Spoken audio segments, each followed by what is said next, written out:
What's going on? Welcome back to my channel. If you guys like sports, definitely consider subscribing. With this video, I'm going to bring my wildcard predictions. If you watch my videos in the past, you should know that I am not good at making predictions whatsoever. I pretty much suck. You should go back and watch them, see how bad I am. The first game we got is the Seahawks versus the 49ers. I did not think the Seahawks were going to have the season they had this year. I had them as one of the worst teams in the playoffs, as well as other people. I have the Seahawks only winning one game this year, and they made the playoffs going 9-8. They actually got some luck last Sunday after the Lions beat the Green Bay Packers. Seattle gets that last spot. They're playing the 49ers. It's going to be a tough game for Seattle. But like I said about Seattle, no one expected them to be in the playoffs after trading Russ Wilson to Denver. I mean, look at Denver. Denver ended up being one of the worst teams in football. Fired Nathaniel Hackett after going 4-11 his first season. Didn't make the full season, so you really can't call it his full season. In Pete Carroll's 13 seasons, he has the Seahawks in the playoffs for the 10th time. San Francisco swept the regular series. Last one was a 21-13 victory in Week 15. Brock Purdy's been playing excellent, 5-0 since taking over after Jimmy Garoppolo got hurt. So coming into this game, Brock Purdy really doesn't need to throw the ball much. With Deebo Samuel, Christian McCaffrey as top options in the system.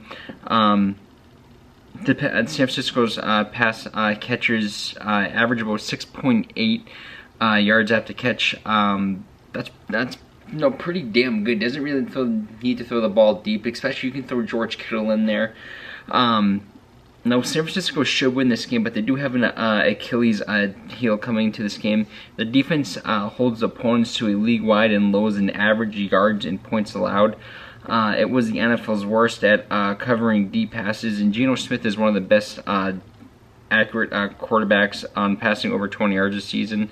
I would like to see Seattle win this game, but I just don't think they match up. I mean, I can't say they don't match up well in this game. I mean, they made the playoffs.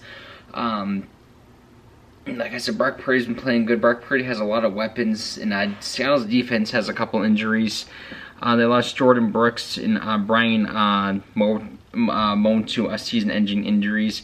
I'm going to San Francisco in this one, 27-17. But like I said, it would be awesome to see Seattle continue this season they're having. But I just don't see them beating San Francisco. But then again, no one had Seattle making the playoffs, so you never know what could happen. But I got San Fran winning this game. Next, we got the Chargers versus the Jacksonville Jaguars. Jaguars in the playoffs. Just a few weeks ago they were 4-8, 5-8. We're out of the win streak off getting to the playoffs. Chargers in the playoffs for the first time since 2018. Both of these teams actually met up in Week 3. Jaguars blew the Chargers off the field in a 38-10 win. Jacksonville's defense was led by edge rusher Josh Allen. Had 4 quarterback hits in that game. Justin Herbert was injured that game, had a rib injury. He suffered that rib injury week prior in a Thursday night game against the Chiefs. He's healthy now, but he's missing Mike Williams. I don't know why Brandon Staley was playing the starters last week against the Broncos. No, you made the playoffs. There's no reason why you should have your starters in there. Mike Williams is out. Also, Joey Bosa is probably going to be out too. There's rumors he may have aggravated his groin last week in his second week back after missing 12 weeks. Jacksonville does a good job running the ball, gaining over 140 yards on the ground against the Cowboys and Jets. This game's tough. Chargers not having Mike Williams is absolutely huge, but I don't think it's going to matter coming to this game. You still got Keenan Allen, who since coming back from injury is playing very well. Austin Eckler always plays well. Now this is a toss-up, but I got the Chargers winning this game in a close one, 23-20. I would like to see, just like Seattle, I would like to see Jacksonville win, but I don't see it happening. Even though Trevor Lawrence is playing really well, Doug Peterson has fixed Trevor Lawrence's game.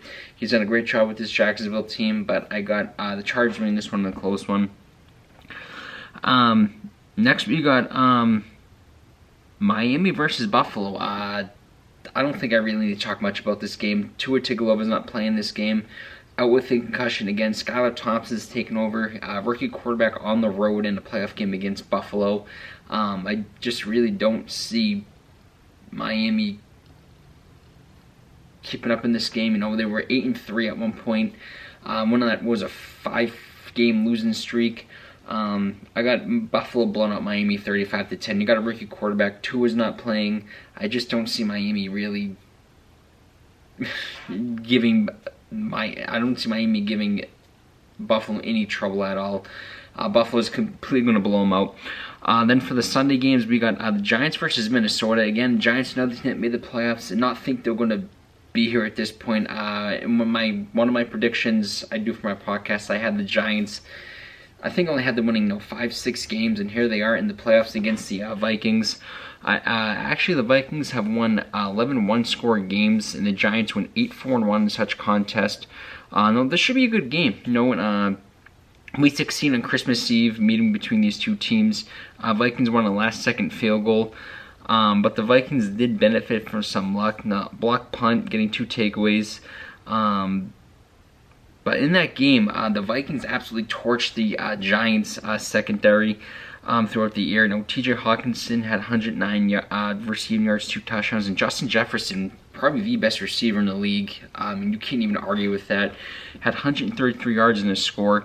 But the Giants did get back did get some help on their defense. They got cornerback Andre Johnson back, linebacker Aziz Olorji, I think that's how to say his name, and linebacker Leonard Williams in limited roles, and defensive back is Xavier McKinney. I don't know, it depends where Kirk Cousins shows up in this game, mainly for the Vikings. Can it be Kirk Cousins who's on point? Plays well. It can be the Kirk Cousins that craps all over himself. I'm going with the Vikings in this one. I got the Vikings winning this game 28-24, just due to the fact that, you got Justin Jefferson. And if Justin Jefferson can get going, if Kirk Cousins can stay consistent, I just really don't see the Giants win this game. You can't forget Dalvin Cook too. I just think the Vikings are a little bit better on offense, but then again, you can't count out the Giants. Daniel Jones has been playing very well this year. Saquon Barkley's back to his own self, so you really can't count the Giants on this one. Then we got Baltimore versus Cincinnati. This is another game, just like the Miami-Buffalo game. Lamar Jackson's going to not be playing this game. Supposedly, Anthony Brown is going to be starting in this game. Tyler Huntley took some snaps during practice this week. The Ravens pass rush worked well last week against Cincinnati offensive line, which lost right guard Alex Copa to an ankle injury in the third quarter. Cincinnati has won 8 straight games, and the team's momentum may be too strong for Baltimore, which I gotta agree with. Even though not having Lamar Jackson is huge, and since they haven't had Lamar Jackson, the Ravens have been struggling, and Cincinnati is just on a tear again, just like last season. I got Cincinnati to win this game 20-10. Then for the Monday night game, we got Thomas Brady and the Tampa Bay Buccaneers sneaking the playoffs at 8-9. Fun fact, if you didn't know this is Tom Brady's first ever losing season. He's never had a losing season in his career. In his losing season, he still makes the playoffs. NFC South was absolutely terrible. Terrible this year. But in a must-win game against the Panthers last week in Week 17, Tom Brady, 432 passing yards, including 207 yards and 3 touchdown passes to Mike Evans, who had not caught a score since Week 4. Also having to know Tristan Wirfs back is definitely big for Tom Brady. Though the Cowboys are favorites in this game, but they're coming off a regular season finale, which they allowed the Commanders to put up 309 total yards on offense. Washington nearly doubled the Cowboys' output in a game that could have helped Cowboys grab the number 1 seed in the NFC. Dak Prescott is really not himself this year. I'm pretty sure he leads the league in interceptions. Now this was another tough game, another toss-up. I think both teams match up equally well. Obviously, me being an Eagles fan, I don't want the Cowboys to win. I would rather have the Cowboys to lose. And I think Tampa Bay is one of these teams in the playoffs that you don't want them to win, because Tampa Bay, if they win this game, I think Tampa Bay can be one of the teams in the NFC that can make the Super Bowl. But this is like I said, this is a toss-up. You can flip a coin for this game. Like I said, me being an Eagles fan, I gotta go with Tampa Bay. I'm gonna have Tampa Bay win this game 34-27. Anyways, guys, that's my predictions for the NFL wild card. Let's see how bad I do this week, leading for next week for division games. Anyways, guys, thanks for watching this video. I really appreciate it. Let me know who you guys think going to win these games. Let me know if your guys' teams made the playoffs. If they did, they're probably going to lose to the Eagles, either in the playoffs or in the Super Bowl. Thanks for watching. Go Birds.